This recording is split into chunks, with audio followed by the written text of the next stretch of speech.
Hello everyone, welcome to Level Up Learning. My name is सिमरन गुंबर. आज की इस video में मैं आपको बताने वाली हूँ कि जो बच्चे अपना DEC का प्रोजेक्ट बना रहे हैं उनको अपने प्रोजेक्ट के साथ कौन कौन से एनेक्स्चर्स अटैच करने हैं और वो एनेक्स्चर्स कैसे फिल होंगे. तो आज की इस वीडियो में मैं बताने वाली हूँ जो बच्चे नर्सरी स्कूल में ट्रेनिंग करके अपना प्रोजेक्ट बना रहे हैं, मतलब जिनके एरिया में प्री स्कूल्स ओपन हो गए हैं और अब वो नर्सरी स्कूल में ट्रेनिंग करके अपना प्रोजेक्ट बना रहे हैं, उनको कौन कौन से एनेक्स्चर्स अटैच करने हैं ये सारे मैंने यहाँ पर रखे हैं. उनको कौन कौन से एनेक्स्चर्स अटैच करने हैं और वो कैसे फिल होंगे मैं आपको आज इस वीडियो में बताऊंगी. ऑल्सो जिन बच्चों के एरियाज़ में अभी प्री स्कूल्स ओपन नहीं हुए और वो घर पर ही अपना प्रोजेक्ट बना रहे हैं, नेक्स्ट वीडियो में मैं उनके लिए भी बता दूंगी कि उन्हें कौन कौन से एनेक्स्चर्स अटैच करने हैं और वो कैसे फिल होंगे. तो आज की इस वीडियो में बताते हैं जो बच्चे नर्सरी स्कूल में ट्रेनिंग करके अपना प्रोजेक्ट बना रहे हैं वो कौन कौन से एनेक्स्चर्स अटैच करेंगे. सबसे पहले आपको ये संशोधित संकलनक 1A अटैच करना है. ये जो हमारी न्यू रिवाइज गाइडलाइंस आई हैं उसमें से आपको ये मिल जाएगा. अब इसमें देखो क्या क्या आपको डिटेल्स फिल करनी है. यहाँ पर आपका सबसे पहले नाम आ जाएगा, जैसे मैंने अपना नाम लिख दिया सिमरन गुंबर. मैं प्रमाणित करती हूँ कि श्रीमती जो भी आपका है आपके साथ ऐड ऑन होगा सिमरन गुंबर. नामांकन संख्या के आगे आप यहाँ पर अपना इनरोलमेंट नंबर लिख देना. उसके बाद अवधि, कितने दिन का प्रोजेक्ट होता है 30 डेज का, तो यहाँ पर 30 लिख देना. और गाइड का नाम, आपके जो भी गाइड का नाम होगा यहाँ क ख ग की जगह आपके गाइड का नाम आ जाएगा. के मार्गदर्शन और पर्यवेक्षण में स्कूल, अब आपने जिस नर्सरी स्कूल में ट्रेनिंग करी है उस नर्सरी स्कूल का नाम यहाँ पर लिख देना. पूरा नाम लिखना जो भी आपके प्री स्कूल का नाम होगा. अब कितने से कितने टाइमिंग्स, मतलब कौन सी डेट से लेके कौन सी डेट तक आपने प्रोजेक्ट बनाया है. जैसे मैं आपको यहाँ पर सिर्फ एक एग्जाम्पल दिखा रही हूँ तो मैंने लिख दिया 11 अक्टूबर से लेके 11 नवंबर तक का ये प्रोजेक्ट है. आपका जो भी डेट से स्टार्ट होके जो भी डेट तक ख़त्म हुआ होगा वो डेट्स लिख देना. यहाँ पर दिनांक लिख देना जिस दिन आप अपने प्रोजेक्ट के एनेक्स्चर्स फिल कर रहे हो या जो गाइड फिल कर रहे हैं. यहाँ पर डेट आ जाएगी, यहाँ पर आपका स्थान आ जाएगा. और यहाँ पर नर्सरी स्कूल शालापुर केंद्र के मुख्य अध्यापिका के हस्ताक्षर. अब यहाँ पर क्या आ रहे हैं, जो आपके प्री स्कूल की प्रिंसिपल मैम होगी उनके साइन आएंगे और यहाँ पर स्कूल की स्टैम्प आएगी. ठीक है, अब आगे इसके बी पार्ट की तरफ चलते हैं. यहाँ पर मैं प्रमाणित करती हूँ, यहाँ पर फिर आपका नाम आ जाएगा, यहाँ पर नामांकन संख्या आ जाएगी और नीचे ये कुछ चीज़ें हैं जिन पे टिक करना है. First, second, third, fourth, fifth, six, seven, इन सब पर टिक होगा. इसमें ये बता रहे हैं कि पहले चरण में आपने क्या करा, 5 दिन जो वहाँ पर टीचर थी उसका अवलोकन और विश्लेषण करा. दूसरे चरण में 30 एक्टिविटीज़ बनाई. वो सारी चीज़ें यहाँ पर हैं और वहाँ पर आप टिक कर दोगे. उसके बाद एंड में यहाँ पर आपका दिनांक आ जाएगा, वही जैसे हमने यहाँ पे ऊपर डेट लिखी थी यहाँ दिनांक आ जाएगा. यहाँ पर स्थान लिख देना. गाइड के हस्ताक्षर, अब जो भी आपका गाइड बना होगा उनका नाम और सिग्नेचर. जैसे मैंने तो यहाँ क ख ग लिख दिया क्योंकि मैं एक एग्जांपल दे रही हूँ. यहाँ नाम आ गया, उनका साइन आ जाएगा, यहाँ ईमेल एड्रेस, फ़ोन नंबर, यहाँ पर प्रिंसिपल मैम का नाम आएगा और उनके साइन आएंगे और स्कूल की स्टैम्प आएगी. ऐसे ये पहला संशोधित संकलनक 1A आपको फिल करना है. उसके बाद संशोधित संकलनक 1B भी आपको फिल कर 1B. अब 1B भी कहाँ पर है, न्यू रिवाइज गाइडलाइंस पे मिल जाएगा. अब यहाँ पर भी क्या क्या आएगा, आपका नाम आ गया, यहाँ पर आपका इनरोलमेंट नंबर आ गया, यहाँ पे आपके गाइड का नाम आ जाएगा, फिर कुल कितने दिन जैसे 30 डेज तक, कितने से कितने तक वो डेट आ जाएगी और इन सब चीज़ों पर टिक हो जाएगा. अब यहाँ पर देखो 7 क और 7 ख दे रखा था, इनमें से एक चीज़ पे टिक होगा. अगर तो आप अपना प्रोजेक्ट ऑनलाइन अपलोड कर रहे हो तो 7 क पे टिक आ जाएगा कि आप कह रहे हो कि मैं ऑनलाइन प्रोजेक्ट अपना अपलोड कर रहा हूँ या कर रही हूँ. साथ में मेरी जो वीडियोस के लिंक्स हैं मैं वहाँ पोर्टल पे अटैच कर दूँगी. और अगर जो बच्चे दिल्ली हेड ऑफिस में अपना प्रोजेक्ट बाय पोस्ट भेजेंगे वो 7 ख पे टिक करेंगे, विच मीन्स कि हमने जो प्रोजेक्ट की वीडियोस हैं वो सारी फर्स्ट पेज पे उनके लिंक्स लिख दिए हैं. नीचे फिर से तिथि आ जाएगी, डेट, आपका स्थान, विद्यार्थी का नाम। अब यहाँ पे आपका नाम आएगा, मैंने यहाँ पर सिमरन गुंबर लिख दिया, यहाँ पे आपके साइन आ जाएंगे। ठीक है, ये सेकंड क्या था, 1B। उसके बाद संकलनक 7 क। अब 7 क आएगा कि जो आपने गाइड चूज करा है उसकी एजुकेशनल क्वालिफिकेशन। मान लो गाइड का नाम, जैसे मैंने यहाँ पर एग्जाम्पल के लिए क ख ग लिखा है। उसके बाद उसकी शैक्षिक योग्यताएं, जैसे मान लो आपके गाइड ने BA कर रखी है, NTT कर रखी है, ETT कर रखी है, आपने यहाँ पर लिख दिया। आप लिख दोगे उनको कितने सालों का एक्सपीरियंस है। ठीक है, उसके साथ साथ आपके गाइड की जो एजुकेशनल क्वालिफिकेशन है, आप उसके फोटोकॉपी अटैच कर सकते हो। जैसे मान लो आपके गाइड ने NTT कर रखी है, तो उनके NTT का जो डिप्लोमा है आप उसकी फ़ोटोकॉपी साथ में लगा देना। यहाँ पर फिर डेट आ गई, यहाँ पर स्थान लिख देना। नर्सरी स्कूल में कार्यरत गाइड का नाम, जैसे आपके जो भी गाइड का नाम है नाम लिख देना, उनकी जीमेल आईडी लिख देना और फ़ोन नंबर लिख देना कि प्रिंसिपल मैम के साइन और नेम आ जाएगा। ठीक है, उसके बाद अब ये आ गया संकलनक 3। अब ये जो आपकी प्रोजेक्ट मैनुअल आती है उसके अंदर होता है। अब इसमें आपको मार्क्स मिलने स्टार्ट हो जाएंगे। ठीक है, तो ये आपको कहाँ से मिलेगा, जो आपकी प्रोजेक्ट मैनुअल आती है। ओके, अब क्या था, पहला दिन। अब इसमें ना मैंने आपको प्रॉपर मार्क्स दे के दिखाए हैं कि किस हिसाब से आप मार्क्स दे सकते हो। इसके साथ साथ अगर आपको किसी भी बच्चे को DEC का सॉल्व्ड असाइनमेंट चाहिए हो, चाहे इंग्लिश मीडियम हो या हिंदी मीडियम हो, या DEC का कोई भी प्रोजेक्ट चाहिए हो न्यू गाइडलाइंस के हिसाब से, घर में बनाने वाला या स्कूल में बनाने वाला, या किसी भी टाइप की हेल्प चाहिए हो DEC की चीज़ों में, या फिर आपको क्रैश कोर्स के लिए नोट्स चाहिए हो, इंपॉर्टेंट क्वेश्चन आंसर्स चाहिए हो, तो स्क्रीन पर जो नंबर शो रहा है आप वहाँ से कॉन्टेक्ट करके PDFs ले सकते हो।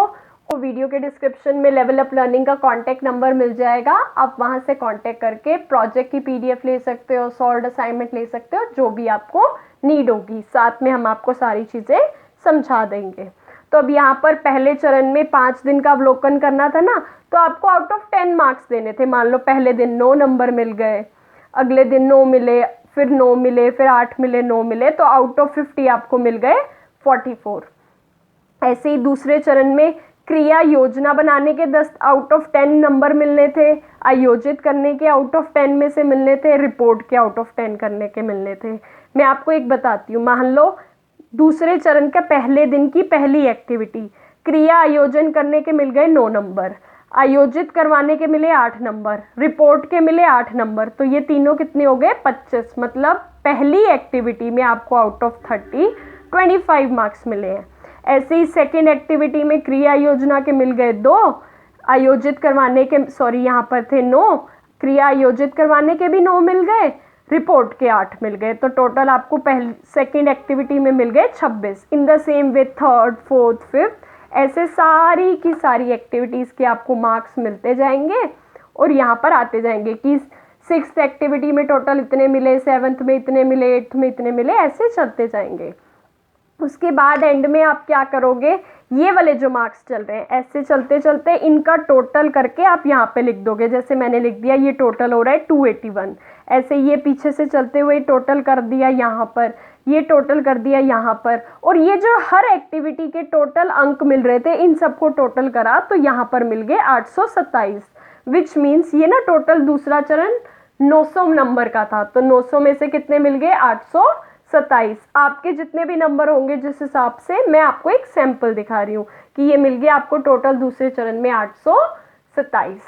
चलो फिर बढ़ते हैं तीसरे चरण में। तीसरे चरण में आपको पता है हमें पहले 5 दिन की पाठ्यचर्या बनानी होती है, तो पहली पाठ्यचर्या में इसमें ना 10-10 में से नंबर मिलते हैं पहले तो पहले में आपको मान लो 10 से मिल गए, फिर 9 मिले, फिर 9 मिले, 10 मिले, 10 मिले, तो आउट ऑफ 50 आपको 48 मार्क्स मिल गए।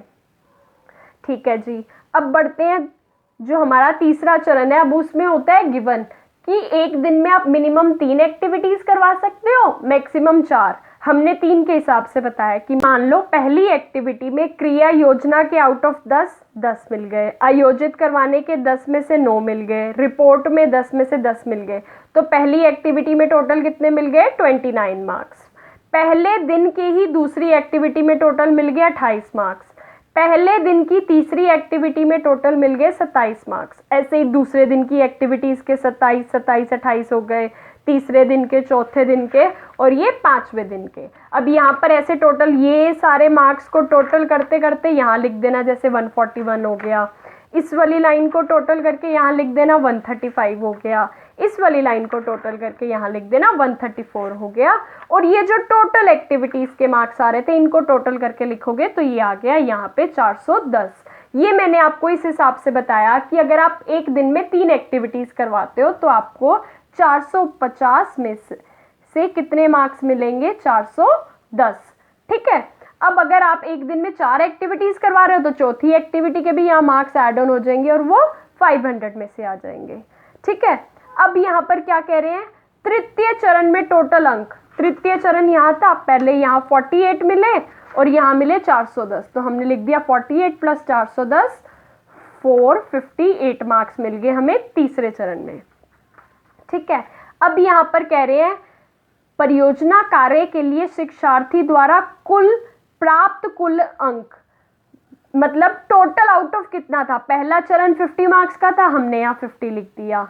दूसरा चरण 900 मार्क्स का था, हमने यहाँ लिख दिया। तीसरा चरण 500 मार्क्स का था, हमने यहाँ लिख दिया। तो टोटल हमारा प्रोजेक्ट 1450 मार्क्स का था। हमें कितने मिले? तो देखो, सबसे पहले चरण में आपको यहाँ 44 मिले, यहाँ 44 लिख दिए। ठीक है। दूसरे चरण में यहाँ आपको 827 मिले, आपने यहाँ 827 लिख दिए। तीसरे चरण के टोटल 458, तो आपको कितने मार्क्स मिल गए? 1329। आपको मिल गए 1329। अब आप इसकी परसेंटेज निकाल लोगे। अब हमारी जो न्यू रिवाइज गाइडलाइंस आई हैं उसमें कहा है कि हमारे गाइड की जो परसेंटेज है वो 30% हो जाएगी। पहले हमारे गाइड की 70% थी, अब 30% हो जाएगी। तो मैंने जब ये एनेक्सेस प्रिंट करवाए तो वहाँ पर वो 70 ही आ रहा था, लेकिन मैंने न्यू गाइडलाइंस में पढ़ा है कि अब वो 30 हो गई है, तो मैंने यहाँ पर 70 को कट करके 30 कर दिया।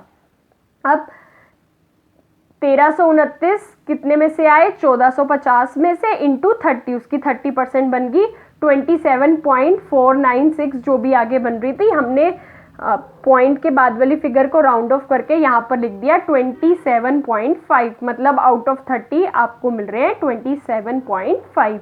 उसके बाद लिखा हुआ था कि गाइड को आपके बारे में कुछ बताना है, तो मैंने आपको एक एग्जाम्पल लिख कर दिखा दिया कि सिमरन ने अपना परियोजना कार्य बहुत ही अच्छे तरीके से पूरा किया। सिमरन द्वारा आयोजित सभी क्रिया सत्र सफलतापूर्वक पूरे हुए। उसने सभी क्रिया सत्रों में खेल विधि का प्रयोग किया। पहले चरण में उसने अध्यापिका का अवलोकन बहुत अच्छे तरीके से किया। मतलब जो भी आपका गाइड आपके बारे में लिखना चाहिए यहाँ सारा लिख सकते हैं। दिनांक, फिर यहाँ पर डेट आ जाएगी, यहाँ पर स्थान आ जाएगा, फिर गाइड का साइन आ जाएंगे और जो आपकी प्रिंसिपल मैम है उनके साइन आ जाएंगे। उसके बाद ये एक होता है भाग ख। इसमें लिखा हुआ है कि इसमें हमें कुछ नहीं भरना। जब ये प्रोजेक्ट हमारा इग्नू के पास पहुंचेगा तो उन्हें इसमें हमें मार्क्स देने होते हैं। तो ये पेजेस आप ऐसे ही खाली छोड़ सकते हो, ये पेपर्स ऐसे ही खाली अटैच कर सकते हो। इसके साथ साथ हमारी वीडियो यहाँ पर होती है कंप्लीट। आई होप आपको समझ आ गया होगा कि अगर आप स्कूल में ट्रेनिंग करके प्रोजेक्ट बना रहे हो तो आपको कौन कौन से एनेक्सेस अटैच करने हैं। मैं आपको फिर एक बार बता रही हूँ कि अगर आप प्री स्कूल में ट्रेनिंग करके प्रोजेक्ट बना रहे हो तो आपको कौन कौन से एनेक्सेस अटैच करने हैं। संशोधित संकलनक 1A, संशोधित संकलनक 1B, यहाँ पर संकलनक 7 क, और उसके बाद ये जो आपके प्रोजेक्ट मैनुअल में होते हैं संकलनक 3, अब जिसके अंदर मार्क्स होते हैं। आई होप आपको ये वीडियो यूज़फुल लगी होगी। अगर वीडियो पसंद आई तो वीडियो को लाइक कर देना, नीचे कमेंट करके बता देना कि ये वीडियो कैसी लगी। तो बच्चे घर में अपना प्रोजेक्ट बना रहे हैं, उनको कैसे कैसे एनेक्सेस अटैच करने हैं और वो कैसे फिल होंगे वो मैं नेक्स्ट वीडियो में बता दूंगी। अगर आपको DEC से रिलेटेड कोई भी हेल्प चाहिए हो, चाहे सॉल्व्ड असाइनमेंट्स चाहिए हो, प्रोजेक्ट चाहिए हो, समझना हो कि वो प्रोजेक्ट कैसे कंप्लीट करना है, क्या एग्जाम्स की तैयारी कैसे करनी है, तो स्क्रीन पर जो नंबर शो हो रहा है लेवल अप लर्निंग का, वहाँ से कॉन्टेक्ट करके आप चीज़ें समझ सकते हो और ले सकते हो। Thank you very much for watching.